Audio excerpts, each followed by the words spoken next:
सुख के सिंधु में ले जाए संयम, पाप भरे जग से छुड़ाए संयम।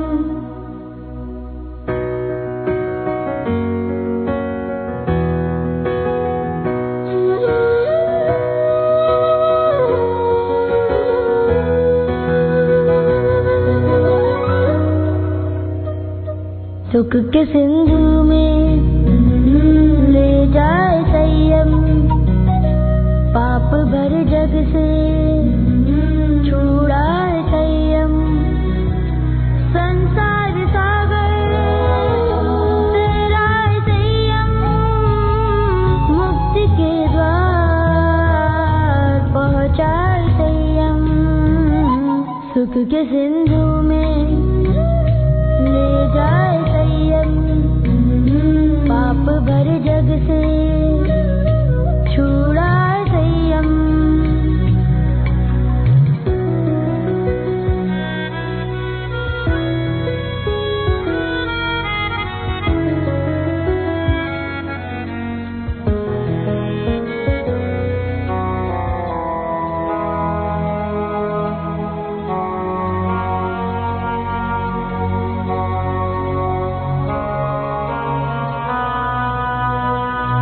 मन में समाधि संतोष समता, दिल में न मोह माया न ममता। स्मित होठों पर खुल के लहराई, अखियाँ अंदर की मस्त झलकाई। नंदन बनता बन जाए जीवन, सुख के सिंधु में ले जाए संयम, पाप भरे जग से छुड़ाए संयम। ओम शांति। विदेश के एक रिसर्च इंस्टीट्यूट में, एक संशोधन संस्था में बहुत सारे चूहे हो गए, और वो जो इंस्टीट्यूट थी वहाँ पर जहर पर बहुत सारे प्रयोग चलते थे, पॉइजन। तो वो पूरी संस्था में जहर ही जहर थे रखे हुए, अलग अलग प्रकार के जहर, अलग अलग प्रकार के टॉक्सिन्स, पॉइजन्स। और वहाँ इतने चूहे हो गए तो उन चूहों को निकालना मुश्किल हो गया। तो उन्होंने सोचा, वैज्ञानिकों ने, कि क्या किया जाए। तो उन्होंने उन चूहों को पकड़ने के लिए ब्रेड के टुकड़े यहाँ वहाँ डाल के रखे, पर चूहे इतने आदी हो गए थे जहर खाने के कि उन्होंने तो ब्रेड की तरफ देखा भी नहीं, क्योंकि उनको किसकी आदत पड़ गई थी? जहर खाने की आदत पड़ गई थी। तो उन्होंने सोचा पुराना उपाय किया जाए, वो क्या कहते हैं उसको, जाल, माउस ट्रैप, रैट ट्रैप, पिंजरा, वो रख दिया ट्रैप को, और उसके अंदर ब्रेड के टुकड़े डाल दिए। पर वो जो चूहे, जैसे उन्हें देखा ब्रेड है, ब्रेड की तरफ इधर देखा भी नहीं, पहले भी नहीं देखा था, इस ट्रैप के अंदर भी नहीं देखा, तो अंदर फंसने के तो कोई चांस ही नहीं था, क्योंकि उनको आदत कौन सी पड़ गई थी? जहर खाने की। और जहर खा खा के बड़े तंदुरुस्त हो रहे थे, दिन रात मोटे ताजे, कोई फर्क नहीं पड़ रहा था उनको, आदी हो गए थे जहर खाने के। फिर किसी ने सोचा अब क्या किया जाए। तब उन्होंने एक नई युक्ति सोची। वो जो ब्रेड थी उसके ऊपर जहर लेप दिया गया, जहर का लेप लगाया ब्रेड के ऊपर।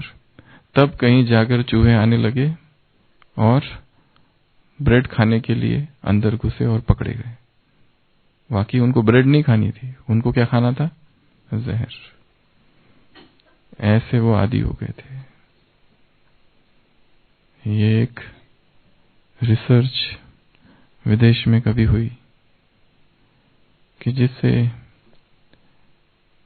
उन वैज्ञानिकों के निष्कर्ष से मनोचिकित्सक ने, साइकोलॉजिस्ट ने ये भी निष्कर्ष निकाला कि ऐसा ही मनुष्य का मन है, जो कि जिस चीज का आदी हो जाए उसे वही चाहिए। उसे जहर ही पसंद है, उसे कितना भी अच्छी चीज दो परंतु वो जाएगा जहर की तरफ। छाछ खाने की आदत पुरानी है, छाछ पीने की, इसलिए उसे मक्खन रास नहीं आता। मक्खन खाते खाते बीच बीच में थोड़ी सी छाछ पी ही लेता है। तो ये जो मन है ये उन चूहों जैसा है कि जिनको जिस चीज की आदत पड़ जाती है वही उसको प्यारा लगता है, वही उसको बहुत प्रिय लगता है, फिर उसको छोड़ना नहीं चाहता, चाहे इसके वजह से कितना ही दुख हो जाए।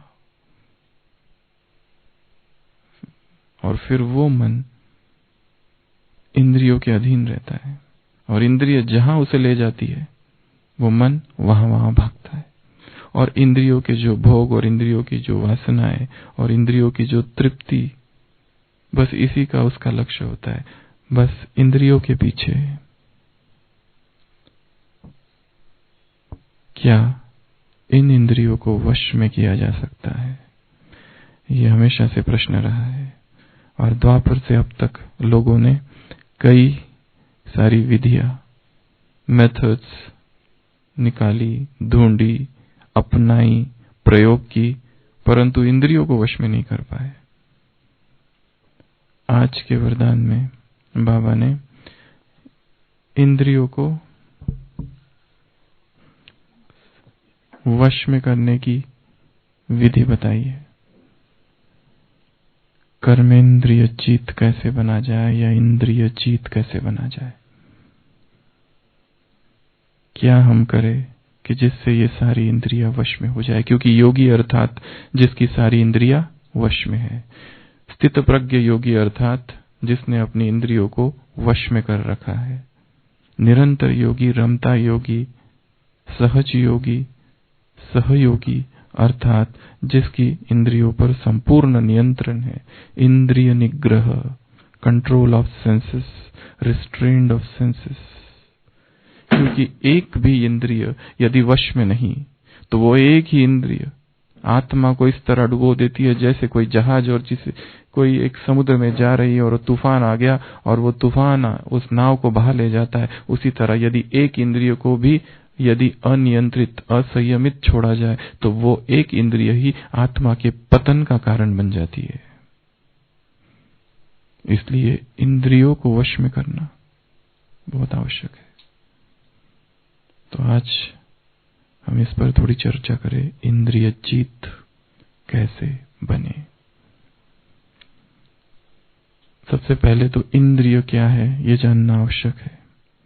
बाबा हमेशा शब्द प्रयोग करते कर्मेंद्रिय चित्त, परंतु भक्ति मार्ग में एक दूसरा शब्द आता है ज्ञानेंद्रिय और कर्मेंद्रिय, दो आते हैं।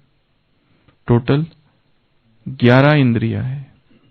सबसे पहला मन कहा गया है और फिर 5 कर्मेंद्रिया और 5 ज्ञानेंद्रिया। ज्ञानेंद्रिया सूक्ष्म है, कर्मेंद्रिया स्थूल है। योगी अर्थात जिसने इन सभी इंद्रियों को वश में कर रखा है। सबसे पहले है ज्ञानेंद्रिया, 5 है। कौन कौन से? आंख, नाक, जिह्वा, कान और त्वचा। रूप, रस, स्पर्श, शब्द, गंध। रूप आंख देखती है और आकर्षित होती है, जिह्वा रसना लेती है और आकर्षित होती है, नाक सूंघता है और आकर्षित होता है, कान सुनता है शब्द और आकर्षित होता है, त्वचा स्पर्श करती है और आकर्षित होती है। रूप, रस, गंध, स्पर्श, शब्द, ये 5 है ज्ञानेंद्रिया। वैसे ही है कर्मेंद्रिया, 2 हाथ 2 पैर, 2 हाथ 2 पैर, मुख जो बोलता है, स्पीच। चौथा और 5वां उपस्थ और गुदा, the organ of procreation and organ of elimination. इनमें से ये 10 इंद्रिय है। सबसे ज्यादा उत्पाद करने वाला कौन सा है? आंख। शास्त्रों में कुछ और दिया है। शास्त्रों में लिखा है जनेंद्रिय सबसे ज्यादा उत्पाद करने वाली चीज है। उसके लिए संस्कृत शब्द है उपस्थ, द सेंसुअल ऑर्गन्स। ये वश में करना सबसे मुश्किल काम है। उसके बाद कहा है स्वाद, जिह्वा। कई लोगों ने जिह्वा को नंबर 1 पर रखा है, क्योंकि जिह्वा जब तक व्यक्ति जिंदा है तब तक खाता है, और उसके बाद में फिर कान, और उसके बाद में फिर आंखें, बाकी सारे। सबसे इनोसेंट, सबसे निर्दोष, बिल्कुल जिससे कम खतरा है, वो 2 है। एक तो नाक और मल द्वार। इनको वश में करने के लिए कोई ज्यादा पुरुषार्थ नहीं है।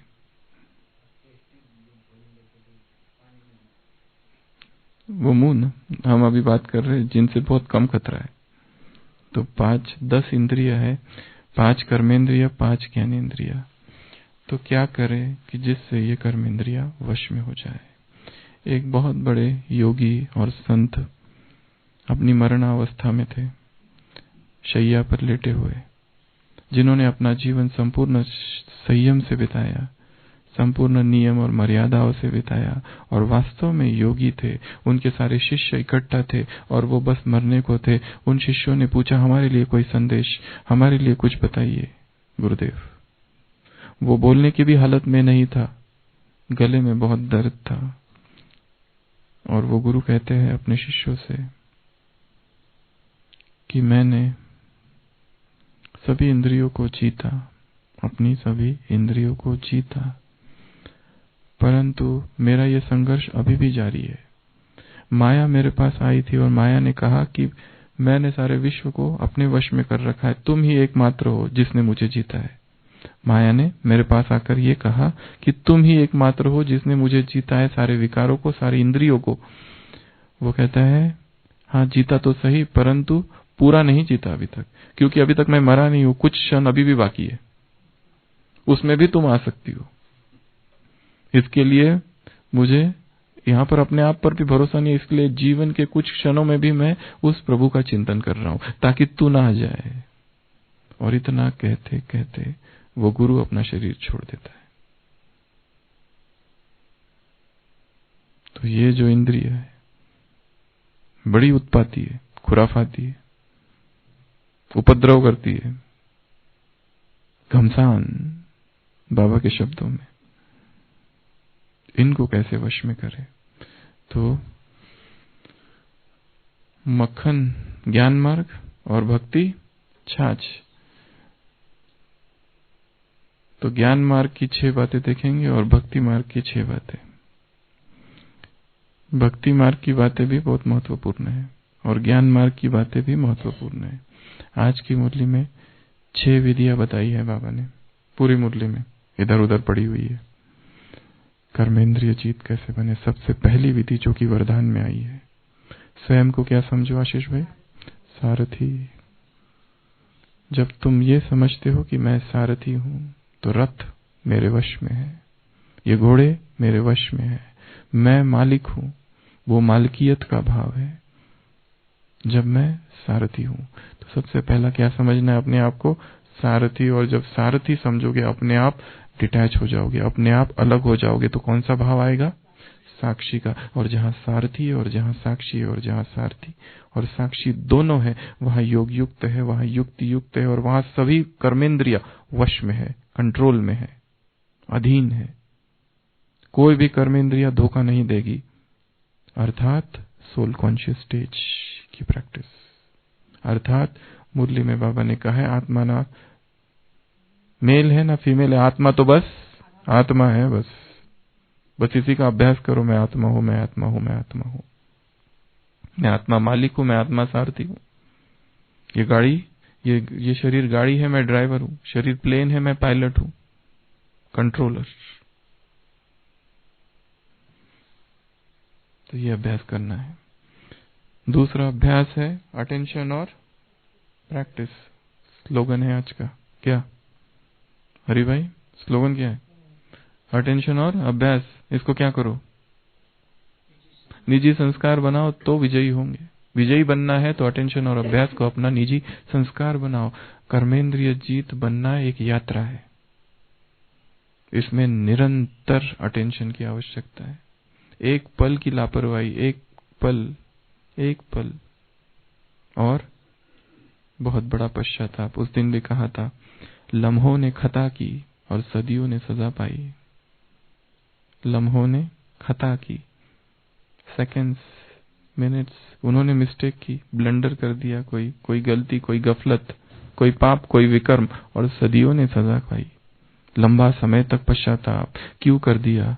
अगर उस समय वो 10 मिनट, वो 5 मिनट कंट्रोल कर लिए होते तो जितने संसार में बंदीगृह है, प्रिजन्स, अगर हम एक एक प्रिजनर से जाके मिले तो वो यही कहेंगे कि 5 मिनट में क्या हो गया था पता नहीं, वो 10 मिनट में क्या हो गया था पता नहीं, कैसी वासना, कैसा पाप, कैसा क्रोध और कैसा विकार प्रवेश हो गया था कि वश में नहीं कर पाए और पाप हो गया, और अभी 10 साल 20 साल जेल में, कारागार में। In that moment lies the eternity. उस पल में ही सदी छिपी थी, परंतु नहीं रोक पाए। तो क्या चाहिए यहां पर इस ज्ञान मार्ग में? अटेंशन और अभ्यास, निरंतर अभ्यास। वो महाभारत में उदाहरण दिखाया है, अर्जुन आधी रात को बैठकर तीरंदाजी प्रैक्टिस अभ्यास कर रहा है। गुरु बाहर आके पूछते, अरे अर्जुन तुम इतनी रात गए क्या कर रहे हो? वो कहते हैं अभ्यास। और ये मैंने अपने भैया से सीखा। कौन से भैया से? भीम से।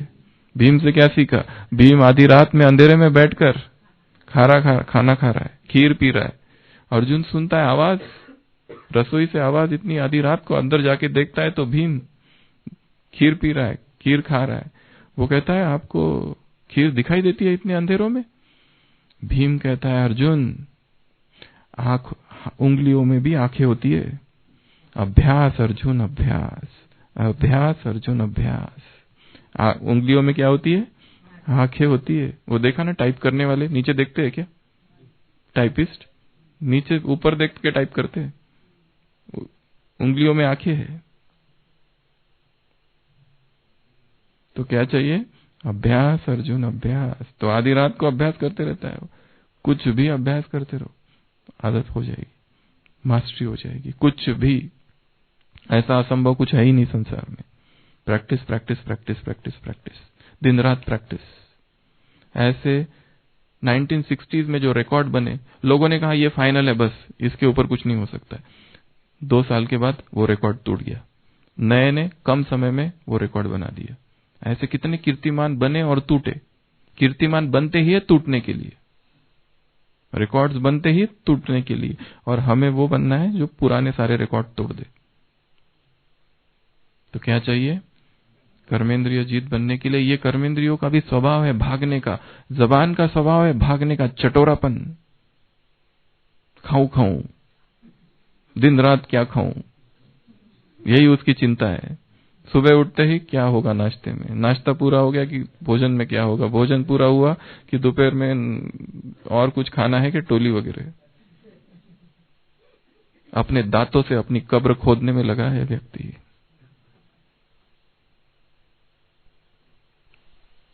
अपने पेट के साथ जितना अत्याचार व्यक्ति करता है उतना और किसी अंग के साथ नहीं करता, और जीवन भर बीमार होकर पड़ा रहता है।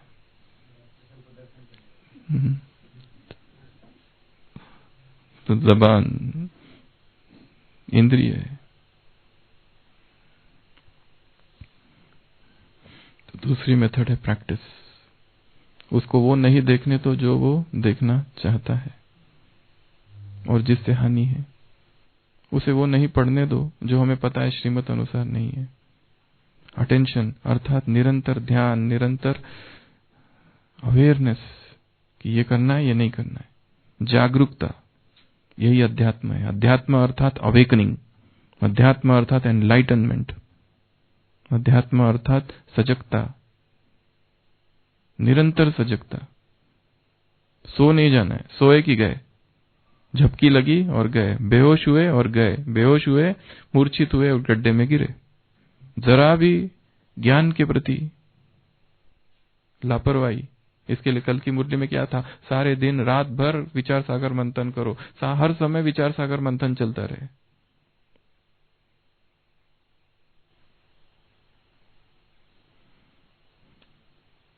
आज की मुरली में है, रावण को कोई नहीं जानता, पंडित, आचार्य, विद्वान, तीनों में से कोई भी रावण को नहीं जानता। इंटेलेक्चुअल जिन्होंने शास्त्र पढ़े हैं वो भी नहीं जानते। तुम जानते हो केवल। रावण को क्यों जलाते हैं कोई नहीं जानता, केवल तुम जानते हो। क्या वास्तव में जानते हैं? भगवान को जानना आसान है, रावण को जानना उससे भी कठिन।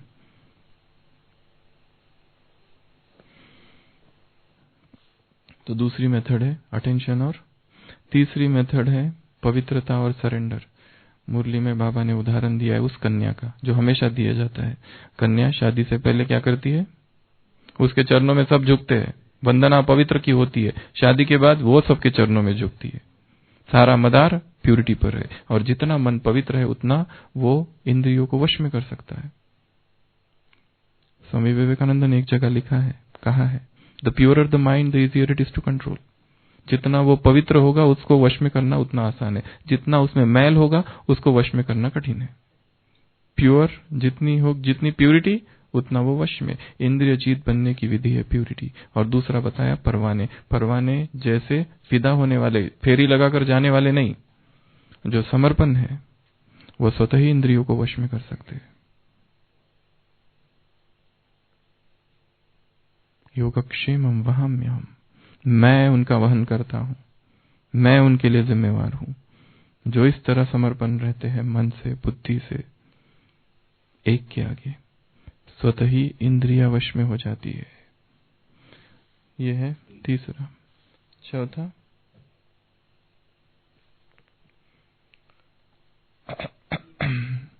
सात दिन की भट्टी और नारायणी नशा। एक जगह बाबा ने कहा है उनको 7 दिन की भट्टी में जब तक रंग ना चढ़े बाहर नहीं जाओ। रंग चढ़ जाना चाहिए, वो भी पक्का रंग चढ़ जाना चाहिए। अपने आप को भट्टी में बिठाना है। जब तक इस भट्टी में नहीं बैठेंगे तब तक इंद्रिया वश में नहीं होगी। एक एक इंद्रियों को योग अग्नि से तपाओ। अव्यक्त महावाक्य है बाबा के। एक एक इंद्रियों को क्या करो? योग अग्नि से तपाओ। तपने दो, उनको जलने दो। उसमें जिह्वा को, आंखों को, रूप, रंग, स्पर्श, शब्द, गंध अलग कर दो विषयों से और एकांत में बैठने दो। तब वो इंद्रिया तपेगी, तब योगी इंद्रिय जीत बनेगा। तो क्या करो? 7 दिन की भट्टी में बिठाओ। अगली मेथड है धरत पड़िए धर्म ना छोड़िए। कुछ भी हो जाए। और साथ में है दान। हर चीज में 2-2 है। धरत पड़िए और दान करो। 5 विकारों का दान करो तो 16 कला संपूर्ण बनेंगे। ग्रहण छूटेगा। कुछ भी हो जाए, अपनी धारणाओं को नहीं छोड़ना। कुछ भी हो जाए, दिनचर्या में कितनी भी हलचल, कितनी भी सेवा में व्यस्त, या फिर किसी से फोर्स, जो ज्ञान में नहीं चलते उनसे दबाव, कुछ भी, धारणाओं पर पक्का रहना। एक दिन उनको भी झुकना पड़ेगा। जो कहते हैं कि नहीं नहीं नहीं ठीक है, इसको क्या लगेगा, उसको क्या लगेगा। बाबा ने कहा है श्रीमत छोड़कर किसी को सुख देने का संकल्प नहीं करो। मर्यादा छोड़कर किसी को सुख देने का संकल्प नहीं करो। उसको बुरा लगेगा, लगने दो। परंतु हमने मर्यादा तोड़ी तो गए।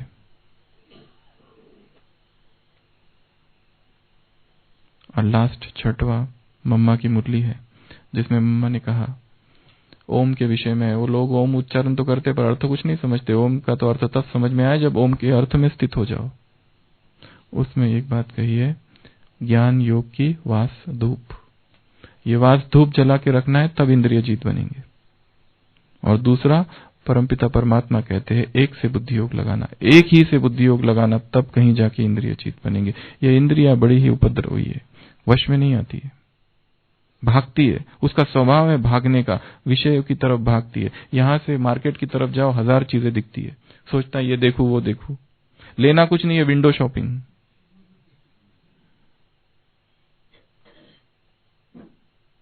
करना कुछ नहीं है पर देखना है। बीमारी कोई नहीं है पर डॉक्टर कोई मिल गया तो दे दो कोई दवाई, विटामिन वगैरह, ताकत की। कमजोरी तो है ही वैसे भी।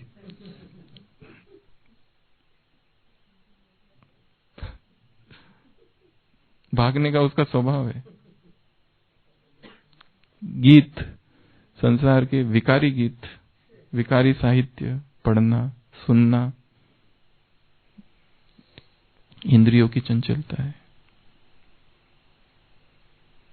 तो ये 6 मेथड से ज्ञान। मक्खन, अभी छाछ नहीं कहेंगे वैसे तो, वो भी बड़ी स्ट्रांग और पावरफुल मेथड से। द्वापर से अब तक जो संसार को आत्माओं ने थमाया, इन्हीं की वजह से थमाया। भक्ति मार्ग में भी या संन्यास मार्ग में भी कर्मेंद्रिय जीत बनने पर बहुत सारा पुरुषार्थ किया गया है।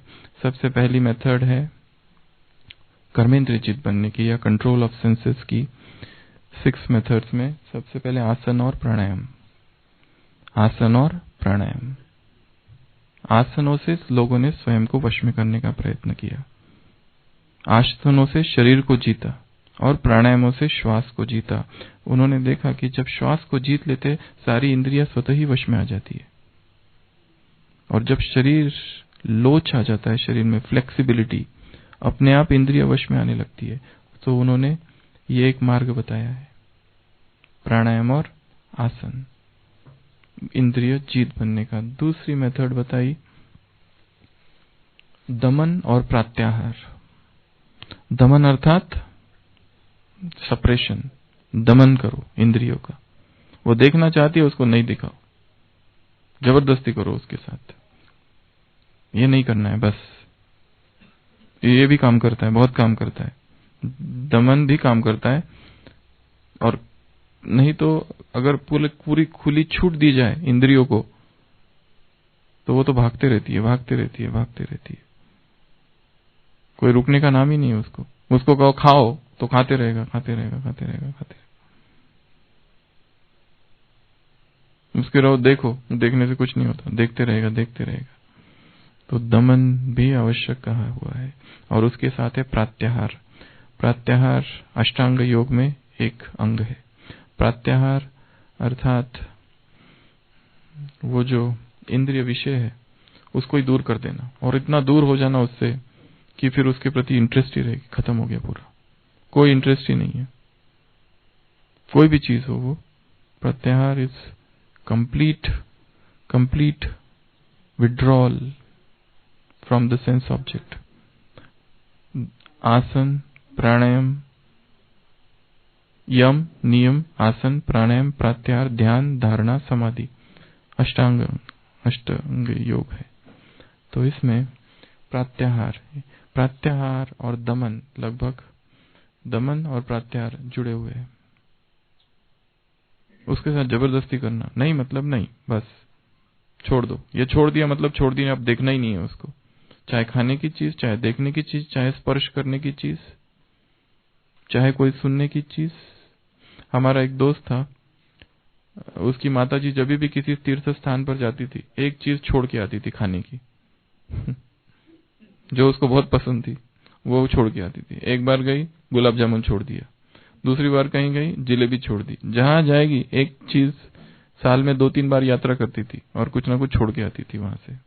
तो प्रत्याहार और दमन ये भी आवश्यक है। ये दूसरा। तीसरा है व्रत और उपवास। व्रत और उपवास, फास्टिंग। ये जो जिह्वा है, इसको यदि वश में करना है तो बीच बीच में उपवास की बहुत ज्यादा आवश्यक है। व्रत रखने की आवश्यकता है। कोई कोई व्रत, ऐसे व्रत कि हम ये करेंगे, बस करना है मतलब करना है। व्रत और उपवास जब तक और सारी इंद्रियों में से एक इंद्रिय ऐसी है, अगर वो वश में आ जाए तो सारी इंद्रियां ठंडी पड़ जाएगी। वो कौन सी है? जीवा, जीभ, टेस्ट। टेस्ट को जीता तो सब जीता, टेस्ट को नहीं जीता तो कुछ भी नहीं जीता। एक को वश में करो, 90% ठंडी पड़ जाएगी सारी। इसको छोड़ दिया और बाकी सब कंट्रोल कर रहे हैं, नहीं होगा।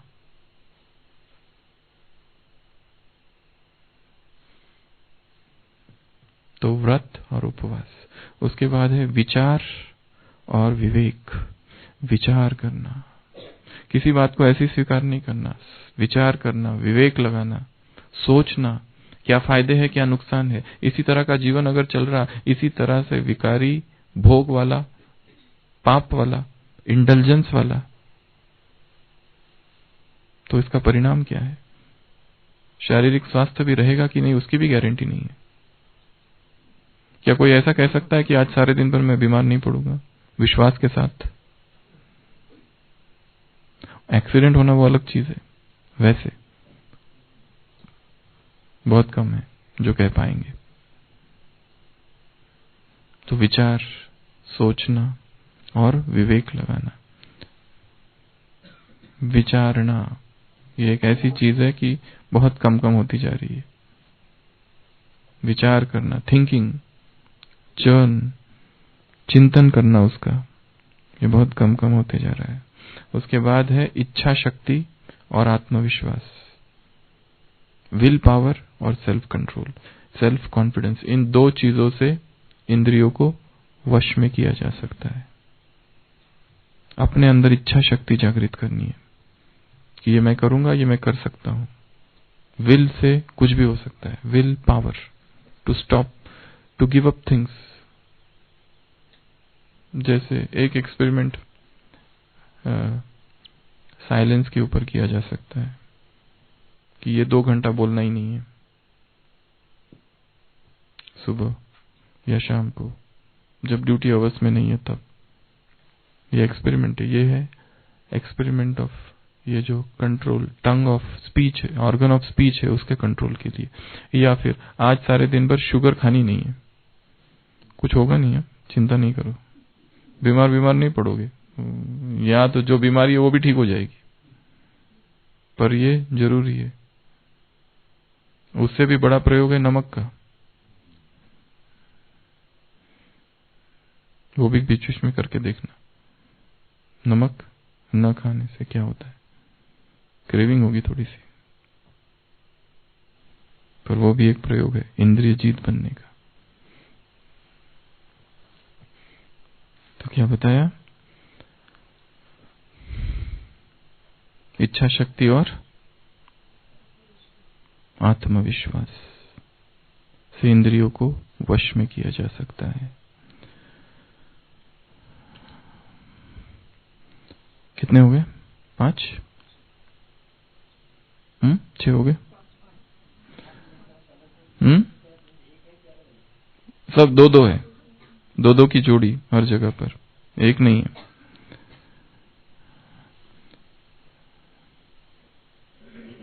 उसके बाद में है ब्रह्मचर्य और उसके साथ त्याग, वैराग और तपस्या। बिना ब्रह्मचर्य के भक्ति मार्ग में कहा हुआ है इंद्रियों को वश में नहीं किया जा सकता। बिना संपूर्ण पवित्रता की धारणा के इंद्रियों को वश में नहीं किया जा सकता है। और उसके साथ साथ क्या क्या चाहिए? वैराग। जो व्यक्ति चिपका हुआ है संसार से वो कभी इंद्रिय जीत नहीं बन सकता। जो व्यक्ति डूबा हुआ है भोगों में वो कभी इंद्रिय जीत नहीं बन सकता। वैराग चाहिए, त्याग चाहिए और तपस्या चाहिए। इंद्रिय जीत बनने के लिए क्या चाहिए? तप में स्वयं को तपाना है।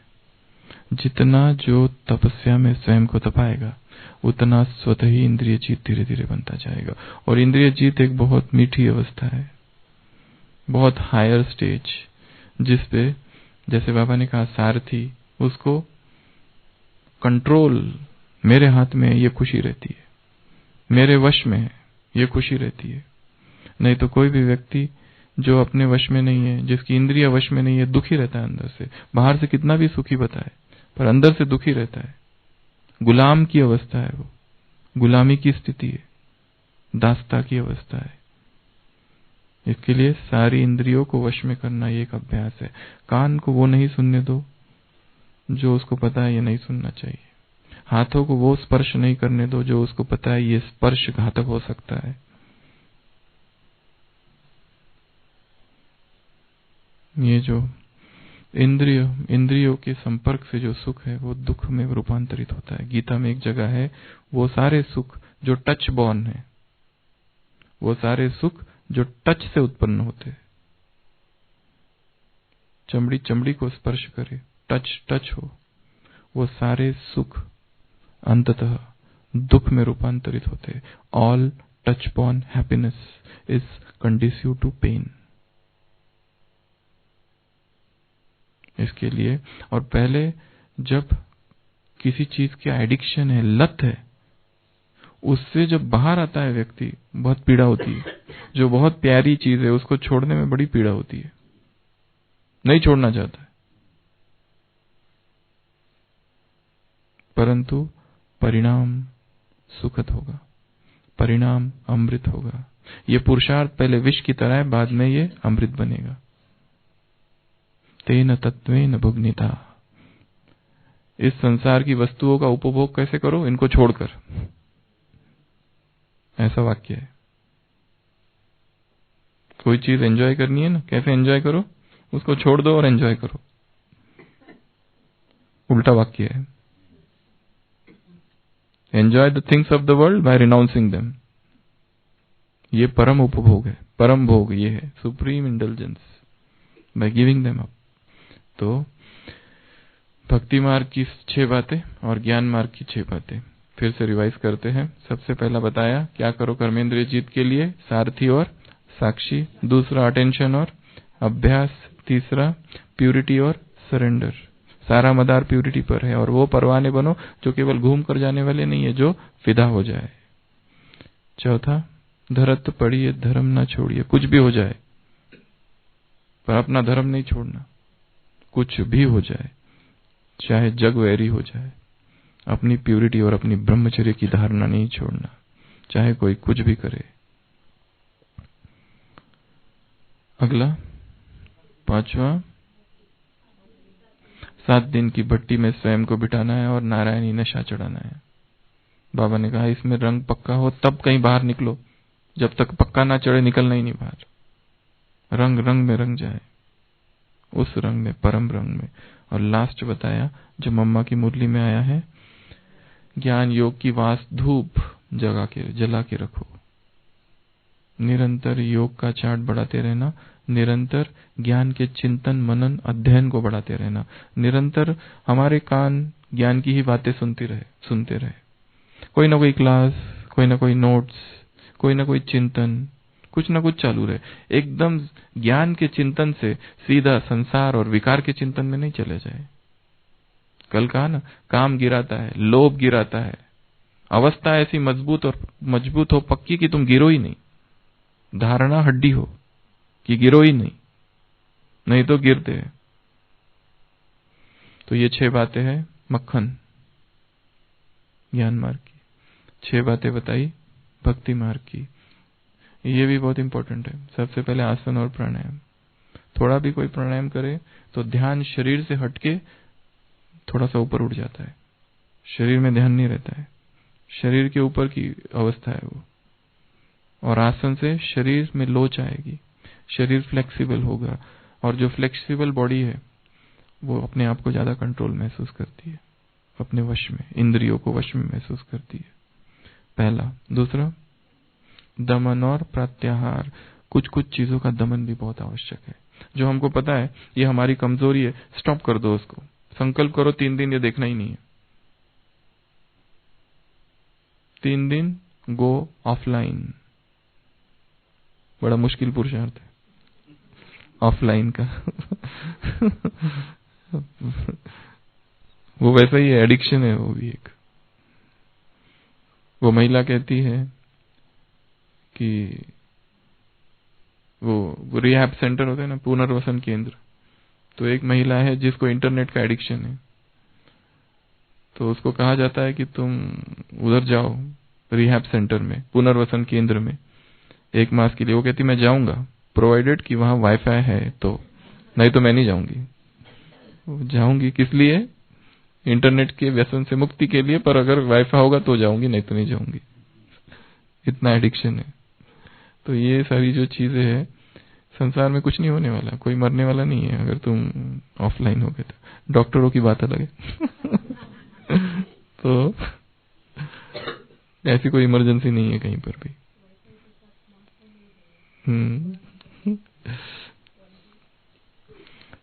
तो दमन और प्रत्याहार।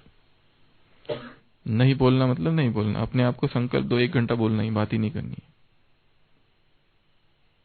अपने आप को संकल्प दो ये आज खाना ही नहीं है, आज खाना फीका खा के देखेंगे। मर नहीं जाएंगे, मरने की चिंता नहीं करो। संकल्प करो आज अचार रोज खाते, आज नहीं खाएंगे, देखना क्या होता है। कंट्रोल बढ़ जाएगा शाम तक।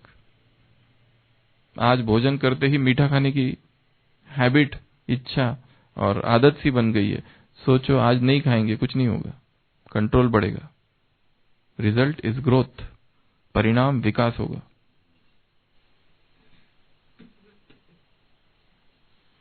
उसके बाद उपवास और व्रत। कोई भी व्रत ले लेना। इंद्रिय जीत बनना बिना व्रत के संभव ही नहीं है। व्रत होना चाहिए। कल कहा था वायदा फायदा, वायदा फायदा, कल परसों तो वायदा फायदा। तो व्रत, कौन सा व्रत लेंगे हरि भाई? कौन? विजयी बनने का।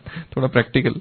दूसरा जीवन का छोटी छोटी आदतें के लिए व्रत लेना है कि ये हम करते हैं रोज रोज, इसके साथ में 10 मिनट टाइम वेस्ट करते हैं व्यर्थ की बातें करके। आज बिल्कुल बात ही नहीं करेंगे, मिलने दो उसको, चुप बैठेंगे। उसको भी आदत पड़ जाएगी कि अभी ये बदल गया है। व्रत, छोटे छोटे व्रत, छोटे छोटे अच्छे आदतें, हैबिट्स नई क्रिएट करनी। जैसे उस दिन कितना डिस्कस किया यहाँ पर, बाबा को बार बार बुलाने की आदत, बाबा का बार बार आह्वान करने की आदत, बाबा के कमरे में बार बार जाने की आदत, बार बार योग में बैठने की आदत, नई आदत, चिंतन करने की आदत, मुरली जो सुनी उसकी पॉइंट्स याद करने की आदत। नहीं तो मुरली तो हजारों सुनी और कहाँ गई पता ही नहीं, नाम निशान नहीं है उसका, दूर दूर तक कहीं दिखाई नहीं देता है कोई पॉइंट। ऐसा जंगल, ऐसी वीरानी छाई है। इमर्ज रूप में हो, ज्ञान इमर्ज हो, पॉइंट्स इमर्ज हो, चिंतन इमर्ज हो, ज्ञान का डिस्कशन होता रहे।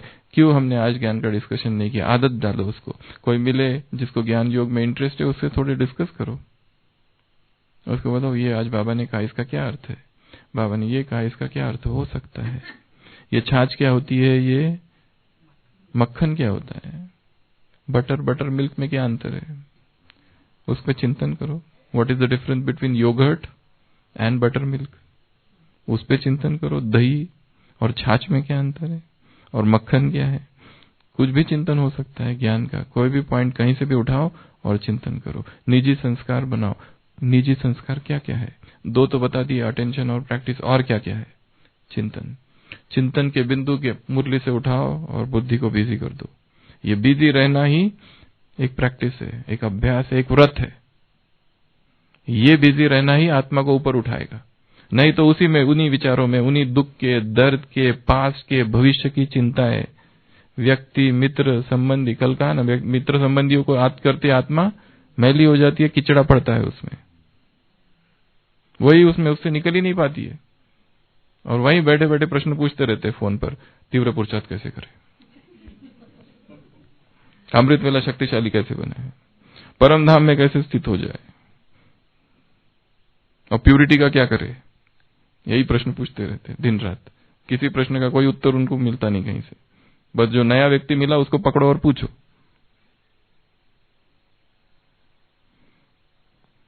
अगला बताया भक्ति मार्ग में। अगला व्रत और उपवास के बाद इच्छा शक्ति और आत्मविश्वास, विल पावर। विल पावर से इंद्रियों को वश में किया जाता है, इच्छा से, विथ स्ट्रॉन्ग विल। जितना स्ट्रांग विल होगा इंद्रिय वश में होगी। और आत्मविश्वास कि मैं कर सकता हूं, किसी ने किया तो मैं क्यों नहीं कर सकता। अगर एक ने कुछ किया तो हर एक कर सकता है। यदि एक संपन्न बना तो दूसरे भी बन सकते हैं।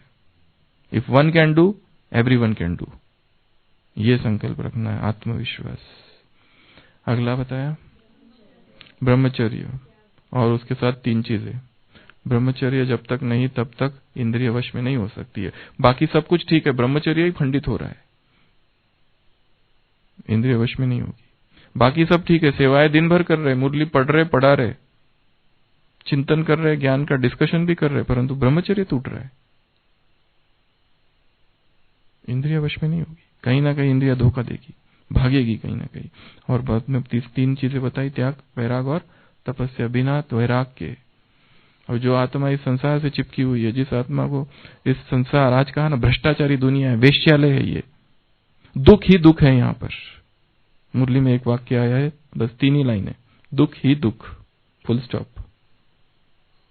इस संसार में दुख ही दुख है। जो ऐसे अनित्यम असुखम लोकम, दुखमय संसार से चिपके हुए, वो इंद्रियों को वश में नहीं कर सकते। जिन्हें इन संसार से वैराग है, वो इस इंद्रियों को, आत्मा स्वयं को वश कर सकती, वश में रख सकती है।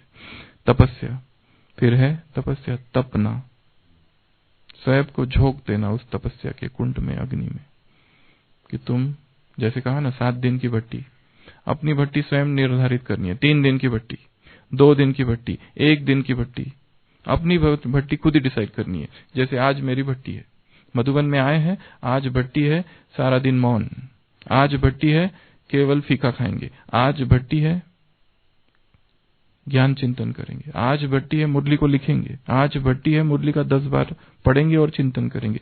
ऐसी ज्ञान योग धारणा सेवा, ये भट्टी करनी है। तब कहीं जाके हम क्या बनेंगे, इंद्रिय चित्त ओम शांति।